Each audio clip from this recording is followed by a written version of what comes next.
Hello, Scott Conway with MothersRaisingSons.com in our Prom series, and we're going to talk about what if things don't go so well. Now, a couple of ways things might not go so well. One is if your son comes home and he really ended up having a lousy time.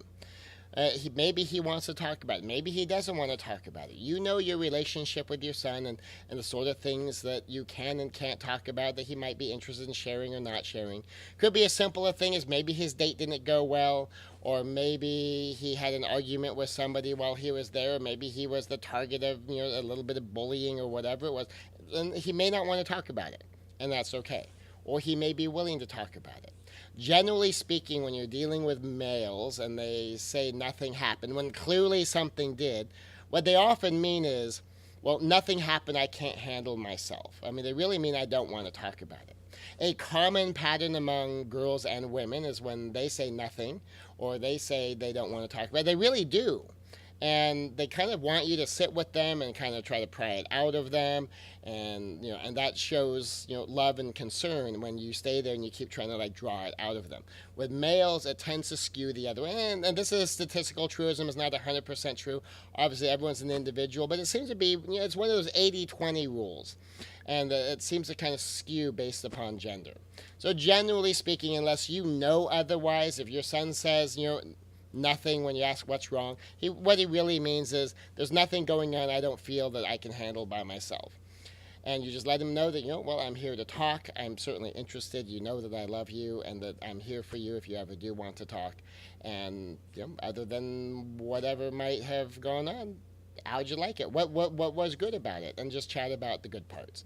And by the way, in that process of talking about the good parts, so long as he can like validate that, oh yeah, well this went good and I did really good at this and this part was nice, he might decide to tell you. But you start off with what's good instead of start off with what's bad. Because a lot of boys and men feel like they're opening with weakness if they're just complaining about stuff. Well, there's really nothing you can do, and they feel they can handle it themselves. But they open up with, this all went well, and I did good, and so. But then there was this one thing, and that is one way to get males, including boys, as well as husbands and boyfriends, and fathers and brothers, and male coworkers to open up, is start off with the good stuff. And very often they're much more open about the bad stuff when they've already gotten to talk about the good stuff. Now, another way things could go bad is what if your son broke some rules? What if he broke curfew? What if he comes home and you can tell that he was drunk, or he was smoking cigarettes, or that maybe he did some drugs, or you're pretty sure he probably had sex, and that was, part of the deal you had was that wasn't going to happen. And any of these things, well, you have to deal with it just like you would any other wrong. Is discipline versus punishment. Are you going to do something to help him learn from this and gain wisdom and insight, or have to learn something because of it? And some punishment, pay a price. Is there going to be a price to be paid?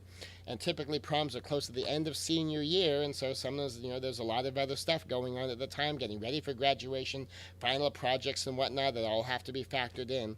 And so by all means, you're the parent still, and your child, even if they've turned 18, and I know this is part of a separate lesson, but it's certainly relevant here, if they are still living in your home, if you are still the one providing them their support, if you are still the one through whom they are still receiving the shelter over their head, you're still the one through whom they have received or are receiving the clothes that they're wearing and the food that they're eating, you have every right to still set the rules. There's no magic. You turn 18 and suddenly you don't have to follow rules. Look, we're adults. If I live in a homeowners association, I have to follow the rules of the homeowner association.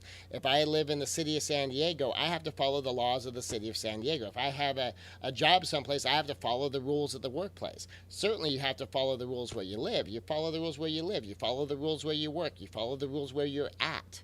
And certainly if your son is still living under your house and you're the one providing the support for him, he's still subject to your rules. Ideally, as an adult, you have fewer and fewer rules and just a handful of things that you really expect from him. But if he's been violating those, of course, you still have every right to impose penalties and to use it as an opportunity for discipline.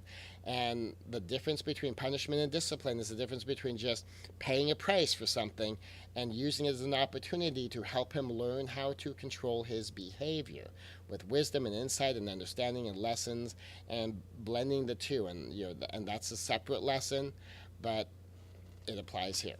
So what do you do if your son's broken rules? You treat it like any other time rules have been broken, ideally with discipline and maybe with some punishment. This is Scott Conway with mothersraisingsons.com.